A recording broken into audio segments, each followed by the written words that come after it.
Anytime you want to test your 0 to 60 numbers, you want weather just like this, but, well, that wasn't the case for the entire week. Hey, welcome to this edition of Road Warrior. I'm your host, Grant Roberson. Now, this edition really had a lot of horsepower behind the wheel of that 2016 Jaguar F Type. And even with the bad weather, heck, this thing still delivered. Starting on the exterior, it really comes down to the curves and heck, make any grown man blush. What I'm referring to, this rear end. Nice wide rear track, just a hair wider than the front, and you also see the combination of chisel and a little bit of curvaceousness really right here on these haunches. Nice shelf right here, and this low sweeping roofline. Now, as for the overall height, you can obviously tell I'm 6 feet tall. This just over 4 feet, meaning I'm going to have to bend quite a bit to get inside, to be expected. Now, as we sweep down the car, what I like is the combination of chrome on this particular model, really sweeping right here, giving that menacing, almost eye look as it comes down the vehicle. Now, what's great is, well, there's no door handles when you don't want them. Nice sleek line, really add a little bit of level of security. Even better, of course, when you need it, press the button right here and it comes out. Now, this is a learning curve for a lot of newbies because they don't know how to operate it. They sit here for 3 or 4 minutes while you're waiting on the inside. Simply reach right here and pull it open.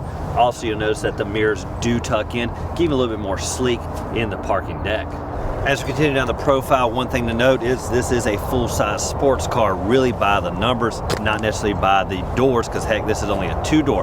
Now, by the numbers, you're looking at about 175 inches overall, wheelbase around about 103, and heck, it's 6 feet wide. Now, a lot of the length can be found right here up front in this massive hood. Now, what you'll notice is this center bulge is a little bit more redefined for 2016. Some replacement of the side vents, they're changed just a hair, really nice and accented in chrome. And what's great about this front hood, even when you're behind the wheel, it isn't elongated, it doesn't block your view, actually sweeps out of the view quite quickly. Now let's sweep around to the front end and dive in a little bit closer.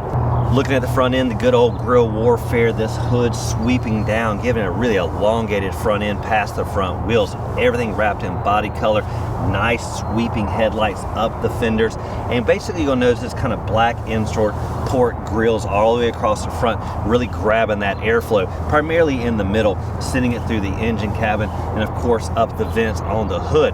Now, this lower fascia really gives you a low ground clearance, and one thing to note, this can be eat up by the curves, but what I like is this lower protection down here, what I refer to kind of as the warning strip, because you're going to hit that first, you're going to hear it, simply stop the car, back up, and you've really protected this body.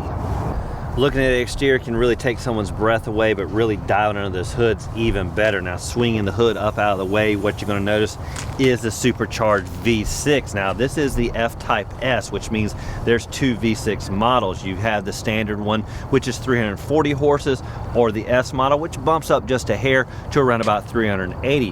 One thing to note, this does come with an 8-speed automatic transmission, but when you do couple it with the manual we have here, that comes standard only in the rear wheel drive. Now, the all-new all-wheel drive version does come with an 8-speed automatic transmission, but I must say I did like the clutch dance, but I hear great things about the automatic. For this supercharged V6, you're going to have decent 0 to 60 numbers, around about 5 seconds. Now, if you do go with the supercharged 5.0 V8, well, that's obviously going to deliver a lot more horsepower, around about 550, and trim about a second off those 0 to 60 numbers. Before we sweep around to the back, one thing to talk about is the 4 corners. What are we sitting on? Now, these are Pirelli tires, specifically 255 35s in the front, 295 30s in the rear. Now, they standard are 18-inch wheels, but you can get 20-inch like you see here. Now, as you sweep down the vehicle, you'll note that this vehicle is locked right now, hence the folded mirrors. One thing I like that couples with that is a locked gas cap, but that's not the case even on this $92,000 vehicle. Instead, it simply pops open when you need it, and you're going to find the kind of old school gas cap. A lot of vehicles really going with capless versions. Sweeping around to the back of the F Type, one thing to talk about is cargo, because after all, you want to take this vehicle on a road trip, so you got to have enough room for the luggage, and it all starts kind of with this rear hatch. Now, one thing to note is it's a nice power version to be expected on a $92,000 vehicle. Now, as it gets out of the way, what you're going to see here is decent numbers, around about 11 cubic feet.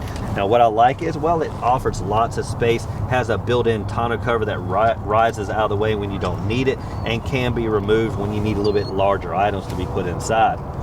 Now, to close the rear hatch, there's simply a button right here, but one thing to note, well, heck, there's one right here, the one you use to actually open it up. So whichever one you press, it's going to lower this with ease. Now, as this tucks out of the way, what you're going to notice here that isn't noticeable is a built-in rear spoiler. Now, one thing, I had a button on the inside, you simply could press it.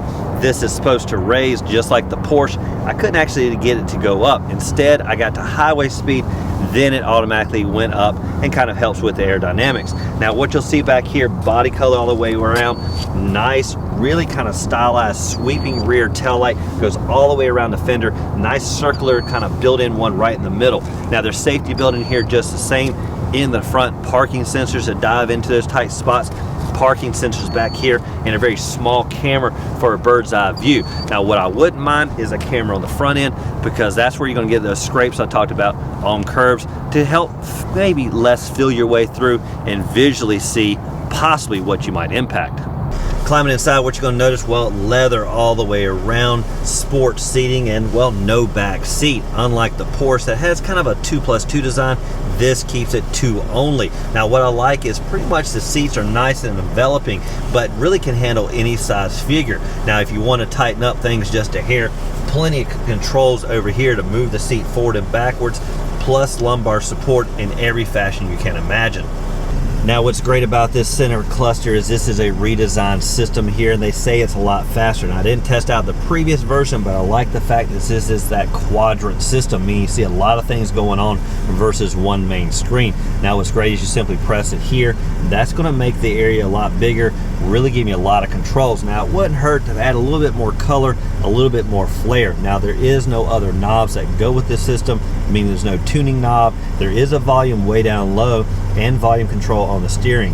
Now, navigating this is fairly easy. You do have a home screen, and you do have these other corresponding buttons. Simply press it and it's going to go to the other screen, give you a lot of options. Scroll back. Now, this is a little bit cumbersome, but you can tell by the dots at the bottom how many screens are visible, just like when you have an iPad. For climate control, they kept it very simple. Nice 3 huge knobs, even have the digital display on the knobs themselves for the temperature, for fan speed. Now, this became a little bit cumbersome when you wanted to do the different modes, because it's just hard to figure that out. Now, on each knob, if you press it, you do have heated seats, not cooled seats, but simply heated. The fan control here, and if you need to turn it off, press that again. Now, below is the various functions, nice recirculation here. And what's great is when you don't use the max front defroster, you click that. Once you turn that off, the actual vents will rise on the center of the dash, kind of like a stealth mode. Now, is that a little overkill? Possibly, but it does make the dash a lot more sleek. Looking at the gear shifter, nice stout model here, really quick throws between your shifts. Now, this is the 6-speed manual I talked about earlier. That comes coupled with that rear wheel drive. Now, if you do want the all-wheel drive system, you'll have to opt out of this and go with the automatic. Now, over here, you're going to find some functions. Now, this is the spoiler we talked about. When you press that button, it appears that the spoiler is going to go up, but we actually can never get it to go up. Instead, we had to be at kind of a full highway speed for that to interact, and the spoiler would rise. Now, what's great is I like this here. Now, what that does is make the exhaust a lot more throaty, and that's going to be coupled with the dynamic driving we'll talk about in a second. Now, this is the auto start function. Now, that is a little awkward. Basically turns the vehicle off when you're at stoplights, cranks it back up as soon as you hit the clutch. That makes the passengers a little bit nervous and actually makes it look like you stalled the vehicle, when in fact it's just kind of being more economic.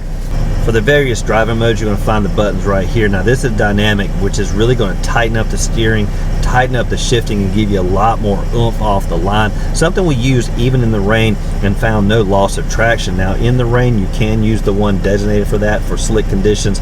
On the steering wheel, you're going to find tons of options and lots of buttons, and where you're going to find over here is really for the mode select on your stereo, the volume button up and down, and pretty much everything you need for entertainment. On the other side is for cruise control. Now, we never really got up to highway speeds. We're in the areas where we use this, but it's right here. Now, as for the gauge cluster, I like the fact that we're old school analog with a nice digital display in the middle, giving a lot of other information.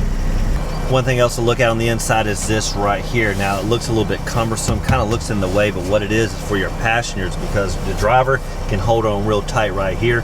For the passenger, this is the only place they can hold on, along with the door handle, and they're going to need it when you're slinging them around the road. We talked about the roof panel earlier, and the best view is from the inside looking up. Simply pull the cover back. You got a huge amount of glass up above you. This makes it great for stargazing or looking at the clouds. And that does for this edition of Road Warrior and a test drive behind the wheel of the 2016 Jaguar F Type. Now, of course, the end of the week brings the nice sunshine, but during our stint, heck, nothing but rain. And what we proved is that this vehicle is weather worthy any way you want to put it. Now, we would have loved to test drive the all-wheel drive during this week, but what we found, even with that rear-wheel drive model, we couldn't get it to slip, wiggle, or lose traction. Instead, we had a lot of neck snapping fun, a lot of boot scooting boogie, and that's to be expected when you have a model like this. Now, as always, thank you for watching this edition of Road Warrior. Keep both hands on the wheel and eyes straight ahead.